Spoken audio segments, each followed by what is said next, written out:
Praise the Lord. கர்த்தர் இன்றைக்கு உங்களை அதிசயங்களை காண பண்ணுவேன் என்று சொல்லுகிறார். மீகா 7:15 சொல்லுகிறது, நீ எகிப்து தேசத்திலிருந்து புறப்பட்ட நாளில் நடந்தது போலவே உன்னை அதிசயங்களை காண பண்ணுவேன். அல்லேலூயா.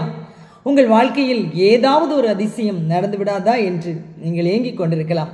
இன்றைக்கு ஆண்டவர் உங்களை பார்த்து சொல்லுகிறார், அதிசயமானவர் என்னும் நாமம் கொண்டவர் என்ன சொல்லுகிறார் தெரியுமா? உங்கள் வாழ்க்கையில், உங்கள் குடும்ப வாழ்க்கையில், உங்கள் ஆவிக்குரிய வாழ்க்கையில், உங்கள் பணி ஸ்தலத்தில், உங்கள் ஸ்தாபனத்தில், உங்கள் பிள்ளைகளுடைய வாழ்க்கையில், உங்கள் ஆவி ஆத்ம சரீரத்தில், உங்கள் ஊழிய களங்களில், உங்கள் நிலங்களில், உங்கள் குடும்பத்தில், உங்கள் வீட்டில், உங்கள் சபையில், ஊழிய களங்களில் எல்லாவற்றிலும் என் கர்த்தர் இன்றைக்கு உங்களை அதிசயங்களை காண பண்ணுவேன் என்று சொல்கிறார். அதிசயமானவர் என் நாமம் கொண்ட எங்கள் அன்பின் பரலோக பிதாவே, அதிசயமானவர் என்ற குமாரனை பூமிக்கு அனுப்பினவரே, அதிசயமானவரான ஆவியானவரை எங்களோடு அசைவாட செய்தவரே, இந்த நாளில் அதிசயங்களை எதிர்பார்க்க அந்த பிள்ளைகளுக்கு சகல காரியங்களிலும் அதிசயங்களை செய்வீராக என்று உம்முடைய அடிமை அதிசயமாய் செபிக்கிறேன். இவர்கள் அனைவரும் அதிசயங்களை காணட்டும். இயேசுவின் நாமத்தில் பிதாவே, ஆமென், ஆமென். God bless you all.